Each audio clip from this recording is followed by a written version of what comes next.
नमस्कार, मैं हूं अश्विनी कुमार मिश्र। डीडी न्यूज में आप सभी का स्वागत है। सबसे पहले आइए नजर डालते हैं अब तक की सुर्खियों पर। 3 देशों की 5 दिवसीय यात्रा पर रवाना होने से पहले प्रधानमंत्री नरेंद्र मोदी ने जारी किया प्रस्थान वक्तव्य। कहा, यह यात्रा लोकतंत्र और बहुलवाद में साझा विश्वास पर आधारित रणनीतिक साझेदारी को करेगी मजबूत। एक पृथ्वी, एक परिवार, एक भविष्य के हमारे दृष्टिकोण पर रहेगा जोर।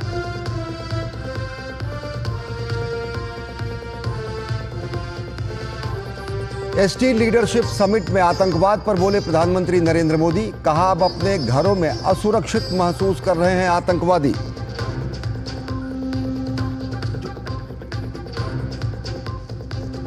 महाराष्ट्र में प्रधानमंत्री नरेंद्र मोदी ने भाजपा बूथ कार्यकर्ताओं को एक हैं तो सेफ हैं जन जन तक पहुंचाने का दिया संदेश। वहीं कांग्रेस नेता राहुल गांधी ने जनता से किए वादों को पूरा करने का दिया आश्वासन।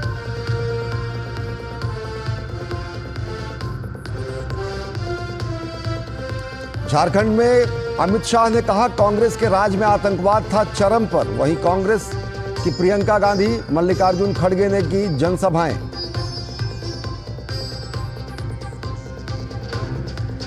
भाजपा नेता गौरव भाटिया ने विपक्ष पर साधा निशाना। कहा, महाविकास अघाड़ी कर रही है तुष्टीकरण और वोट जिहाद की राजनीति। वोट जिहाद को बताया लोकतंत्र का उल्लंघन।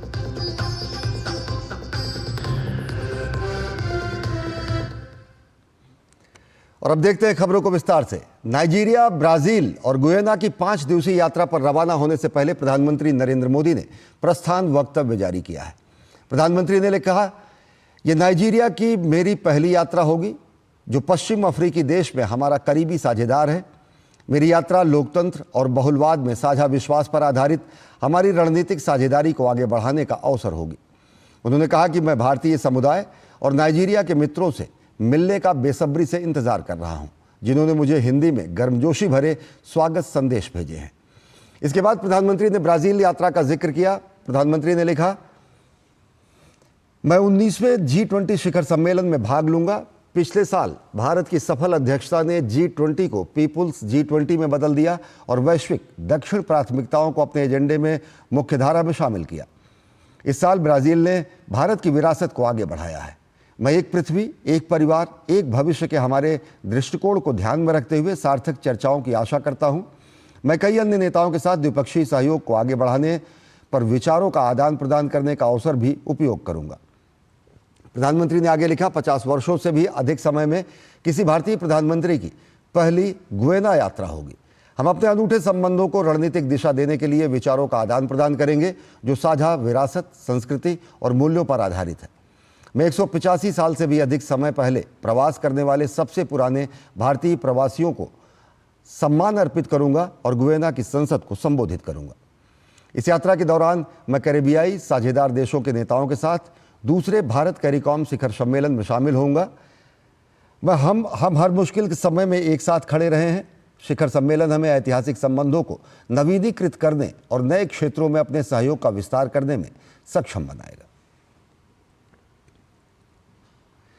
प्रधानमंत्री नरेंद्र मोदी ने मीडिया संस्थान हिंदुस्तान टाइम्स के शताब्दी वर्ष समारोह में हिस्सा लिया। इस मौके पर उन्होंने एक डाक स्मारक भी जारी किया।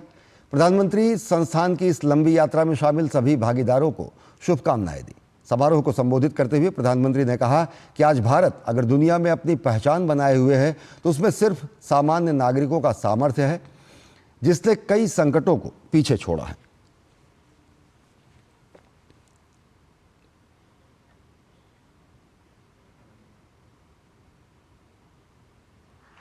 हिंदुस्तान टाइम्स ने अपने 100 साल में 25 साल गुलामी के देखे हैं और 75 साल आजादी के देखे हैं। इन 100 वर्षों में जिस शक्ति ने भारत का भाग्य बनाया है, भारत को दिशा दिखाई है, वो है भारत के सामान्य मानवी की सूझबूझ, भारत के सामान्य मानवी का सामर्थ्य। भारत के सामान्य नागरिक के इस सामर्थ्य को पहचानने में बड़े बड़े जानकारों से अक्सर गलतियां हुई है।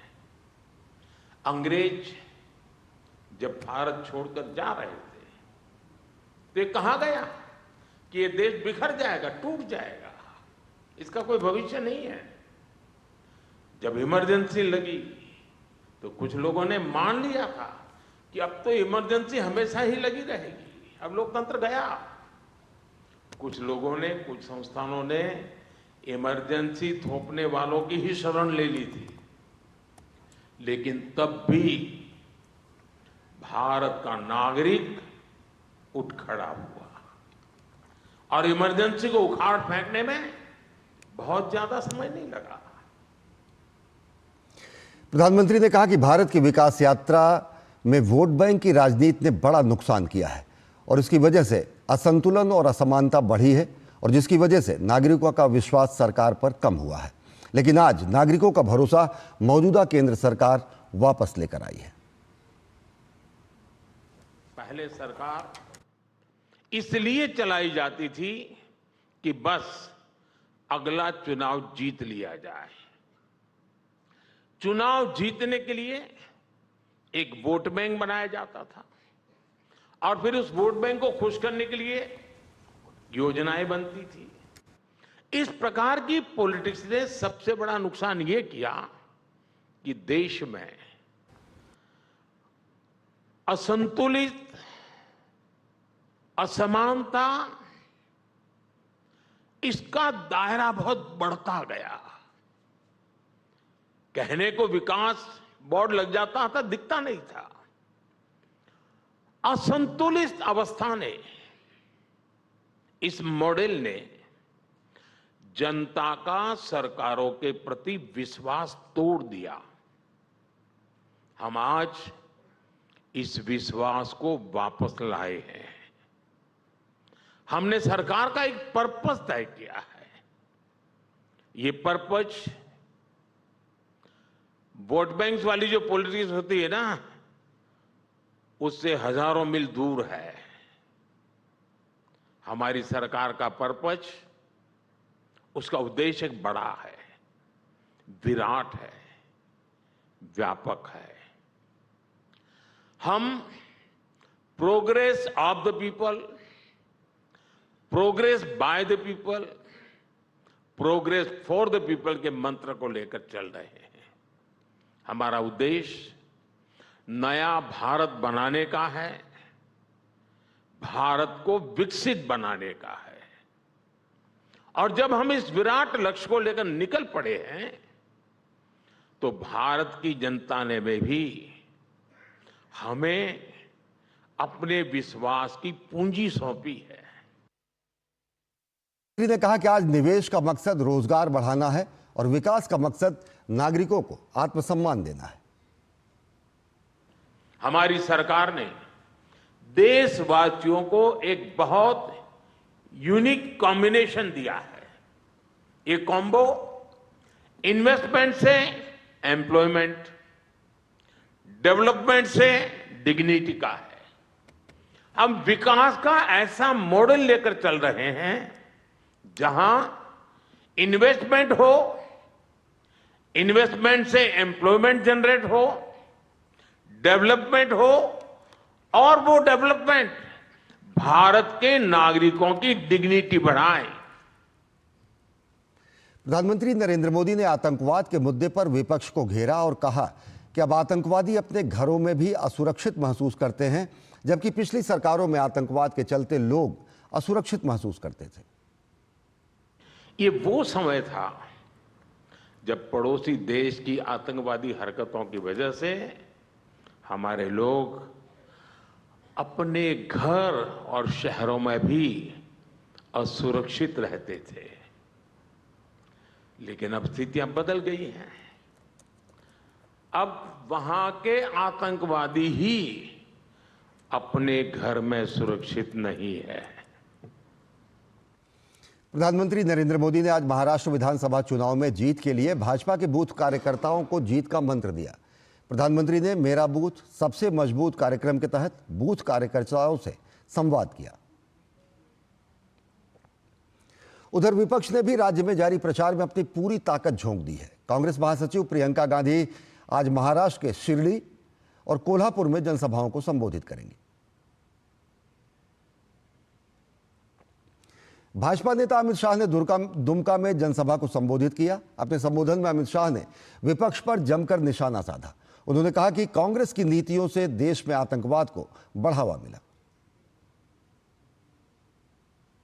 राहुल बाबा, कान खोलकर सुन लो, आप तो क्या, आपकी चौथी पीढ़ी भी धारा 370 को वापस नहीं। आपके समय में आतंकवादी आए दिन बम धमाके करते थे, लोगों को मारकर चले जाते थे, कोई पूछने वाला नहीं था।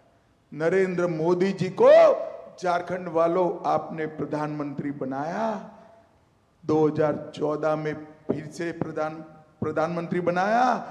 उरी और पुलवामा में हमला हुआ, 10 ही दिन में मोदी जी ने पाकिस्तान के घर में घुसकर सर्जिकल स्ट्राइक और एयर स्ट्राइक कर कर आतंकवादियों का सफाया करने का काम नरेंद्र। भाजपा नेता अमित शाह ने दुमका में जनसभा को संबोधित किया। अमित शाह ने विपक्ष पर जमकर निशाना साधा। कांग्रेस की नीतियों ने आतंकवाद को बढ़ावा दिया है, यह अमित शाह ने कहा। और भारतीय जनता पार्टी के वरिष्ठ नेता और भारतीय जनता पार्टी ने महाराष्ट्र में उद्धव ठाकरे पर राजनीति करने और विभाजनकारी राजनीति करने का आरोप लगाया है। भाजपा के प्रवक्ता गौरव भाटिया ने साथ ही कहा कि इंडी गठबंधन महाराष्ट्र से लेकर झारखंड तक वोट जिहाद का काम कर रही है।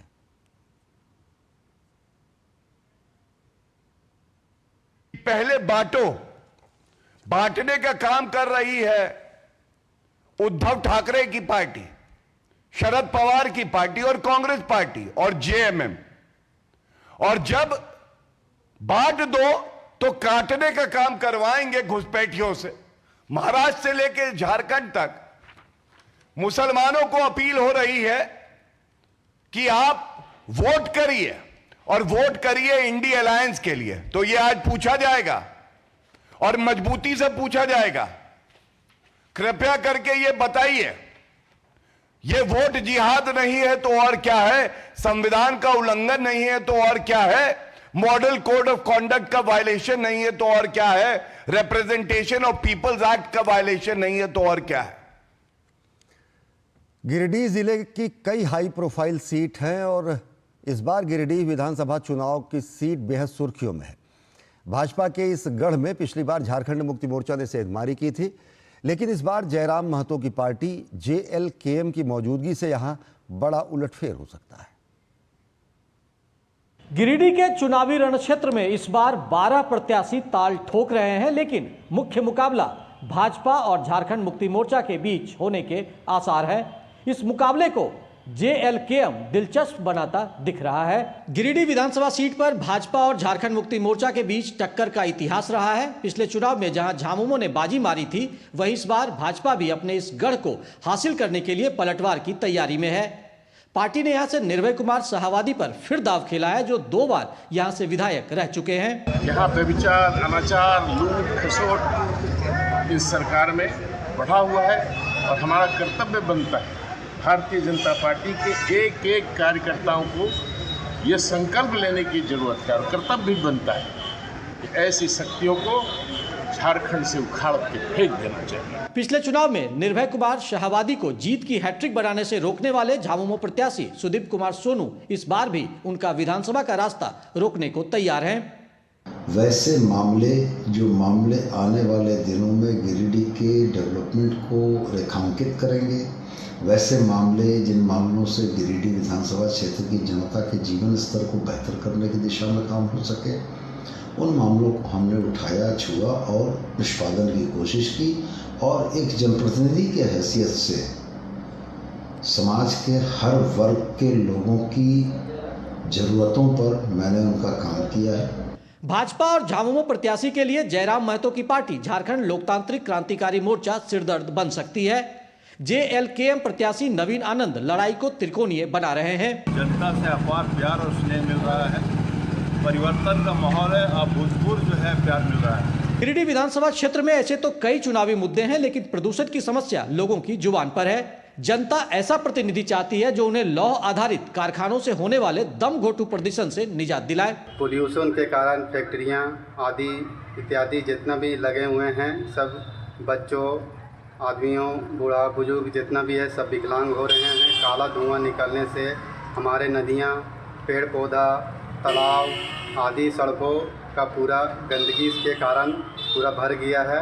इस सीट पर दूसरे चरण में 20 नवंबर को मतदान होगा, जिसमें 3 लाख से अधिक मतदाता अपने मताधिकार का इस्तेमाल कर क्षेत्र के 12 प्रत्याशियों की किस्मत तय करेंगे। 24 के चुनावी महासंग्राम में झारखंड का गिरिडीह जिला केंद्र बिंदु बना हुआ है। जिले की धनवार सीट से जहां भाजपा के प्रदेश अध्यक्ष बाबूलाल मरांडी चुनावी मैदान में है, वहीं गांडेय से मुख्यमंत्री हेमंत सोरेन की पत्नी कल्पना सोरेन मतदाताओं के बीच है।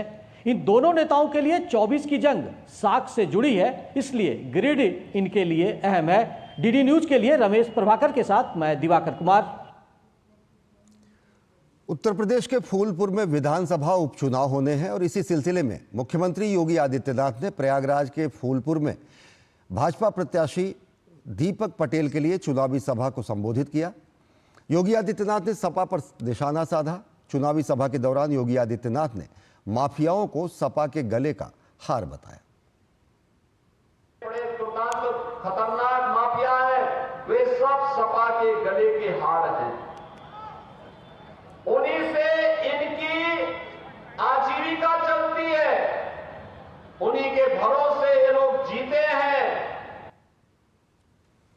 लोकसभा अध्यक्ष ओम बिरला ने आज नई दिल्ली में चतुर्थ ऑडिट दिवस के मौके पर आयोजित कार्यक्रम को संबोधित किया। उन्होंने इस मौके पर कहा कि वही लोकतंत्र सशक्त होता है जहां वित्तीय अनुशासन मजबूत और पारदर्शी होता है। लोकसभा अध्यक्ष ने कहा कि भारत में सीएजी जैसी संस्था की बदौलत ये व्यवस्था सफलतापूर्वक लागू की गई है। लोकसभा अध्यक्ष ओम बिरला ने भरोसा जताया कि भारत का सीएजी आने वाले समय में दुनिया का मार्गदर्शक बनेगा और भारत के ऑडिट सिस्टम को दुनिया के अन्य देश भी अपनाएंगे।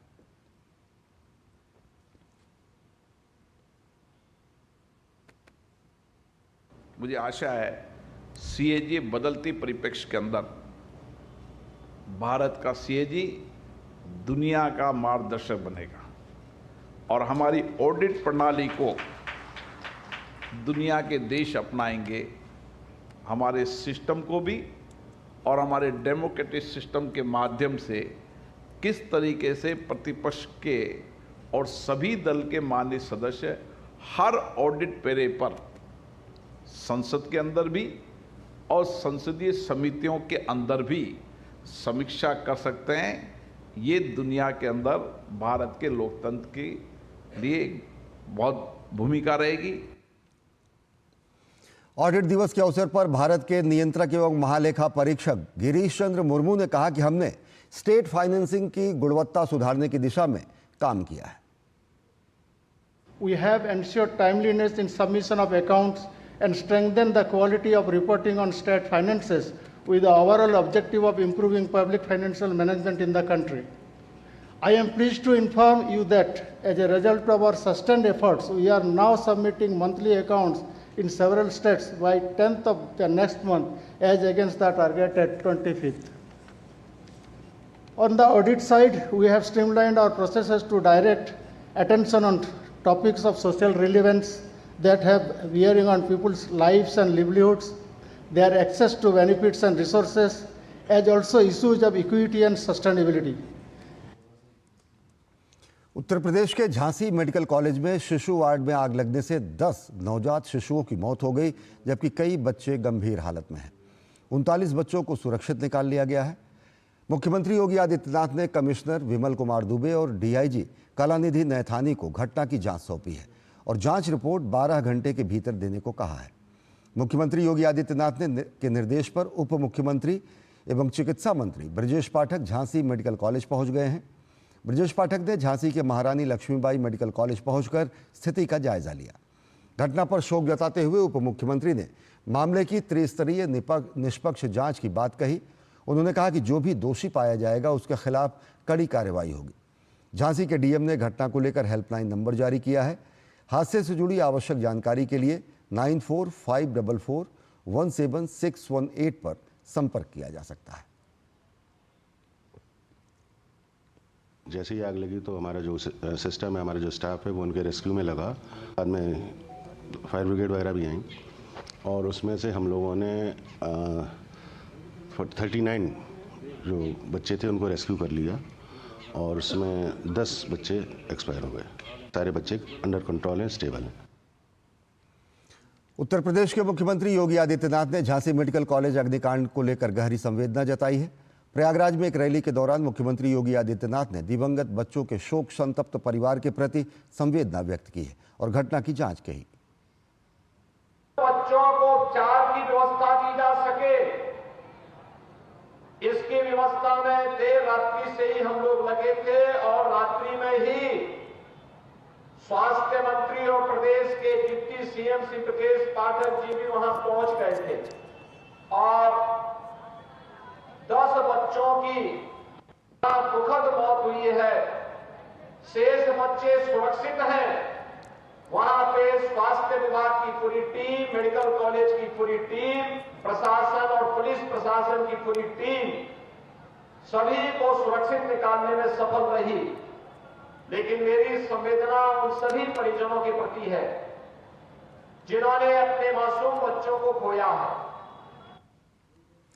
उत्तर प्रदेश के बिजनौर में दर्दनाक सड़क हादसा हुआ। एक टेम्पो और कार की भीषण टक्कर में दूल्हा दुल्हन समेत 7 लोगों की मौत हो गई। बताया जा रहा है कि शादी के बाद दुल्हन को लेकर बारात जब वापस लौट रही थी तभी यह भयानक हादसा हुआ। मुख्यमंत्री योगी आदित्यनाथ ने हादसे पर दुख जताया है। मुख्यमंत्री ने अधिकारियों को तत्काल राहत पहुंचाने के लिए और घायलों का समुचित उपचार कराने के लिए निर्देश दिए हैं।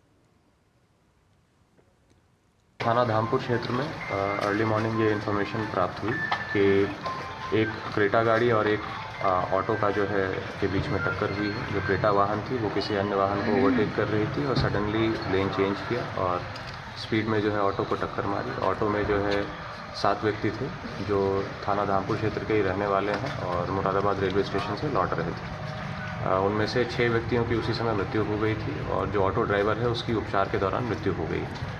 इसमें उनकी फैमिली को इन्फॉर्म किया गया है और सभी शवों का जो है पंचायतनामा और पोस्टमार्टम करवाया जा रहा है और परिजनों को जो है यथासंभव सहायता प्रदान की जा रही है।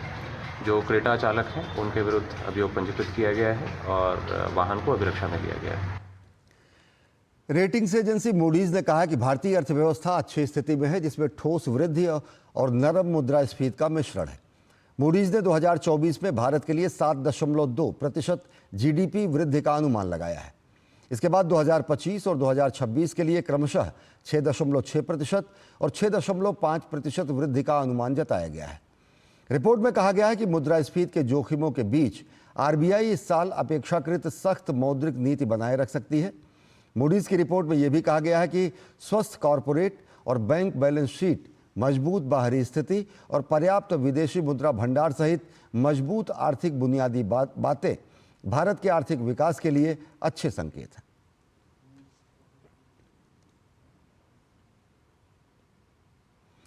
प्रधानमंत्री नरेंद्र मोदी 16 और 17 नवंबर को नाइजीरिया की यात्रा पर रहेंगे।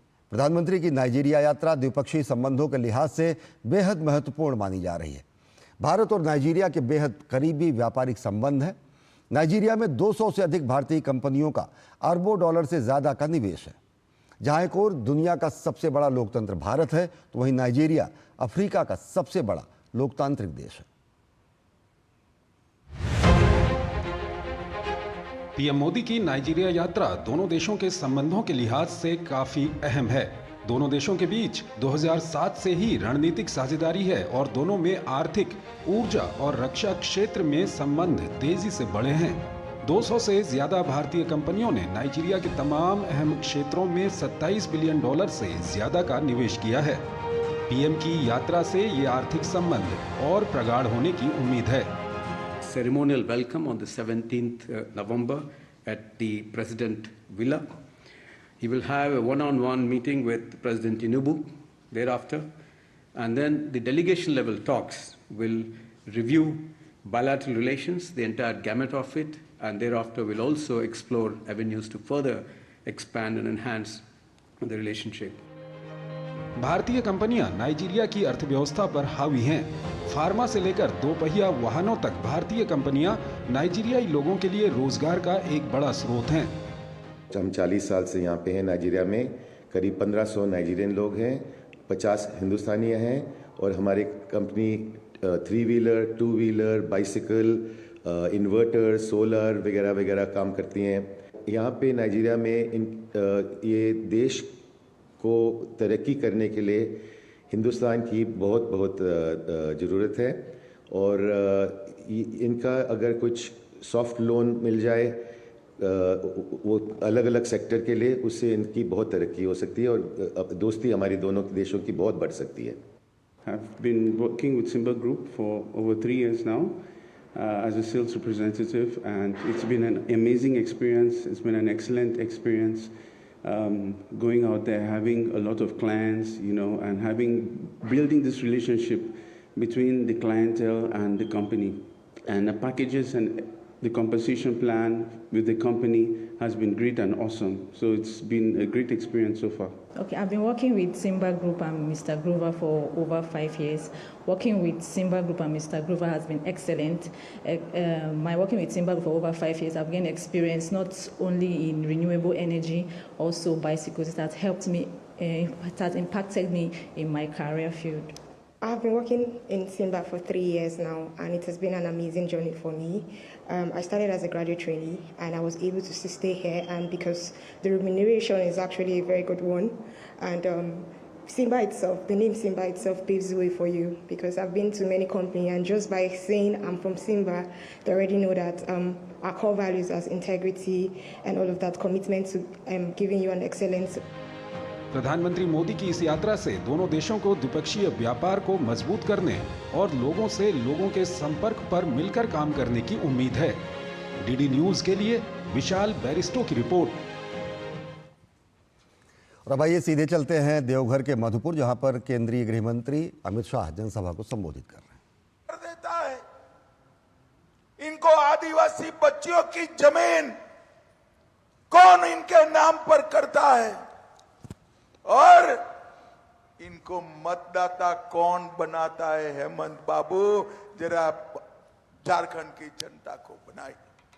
भाइयों बहनों, झारखंड सरकार ने कहा घुसपैठियों को ढूंढिए, मतदाता सूची से निकालिए और इनको वापस बांग्लादेश भेजिए। भारत सरकार ने हाँ बोला, हेमंत सरकार ने ना बोला। मगर आप चिंता मत करो, हेमंत जी की उल्टी गिनती शुरू हो गई है। उल्टी गिनती। और घुसपैठियों को भी कहना चाहता हूं, 23 तारीख तक खैर मना लो। भाजपा की सरकार बनने के बाद इंसान तो क्या, परिंदा भी पैर नहीं मार पाएगा। परिंदा भी चुन चुन कर हम इनको निकालेंगे। भाइयों बहनों, विधि की वक्रता देखिए। ये झारखंड जो है हमारा देश का सबसे समृद्ध राज्य है। झारखंड की भूमि के नीचे इतना कोयला है, इतना खनिज है कि अकेला झारखंड पूरे देश को ऊर्जा और खनिज दे सकता है। झारखंड तो समृद्ध है मगर झारखंडी गरीब है। क्यों है ऐसा? ऐसा इसलिए है, मेरी बात सुन लेना युवा हो, कि यहां कल कारखाने नहीं लगे। मैं आपको वादा कर कर चाहता हूं, ये मोदी जी का गारंटी है, इतने कल कारखाने झारखंड में लगेंगे कि झारखंड का युवा अपनी युवा पत्नी और बूढ़े माँ बाप की सेवा करते करते उसको झारखंड में ही नौकरी मिलेगी। पलायन नहीं करना पड़ेगा, नहीं करना। और यहां करे तो क्या? नौकरियां इन्होंने दबा कर रखी है। पेपर लीक करने में भ्रष्टाचार करते हैं। झारखंड के युवाओं में कहकर जाता हूं, 2,85,000 युवाओं की भर्ती एक ही साल में एक भी पेपर लीक करे बगैर हम समाप्त कर देंगे। एक ही पेपर लीक। भाइयों बहनों, मुझे बताओ जरा, आप में से किसी ने भी 350 करोड़ रुपया एक साथ देखा है क्या? ऐसे नहीं भाई, जरा जोर से बोलो। माताएं बहनें भी बताए, देखा है क्या? देखा है तो आ जाओ, मैं नित्यानंद राय जी से सम्मान करा देता हूं उसका। किसी ने नहीं देखा है ना?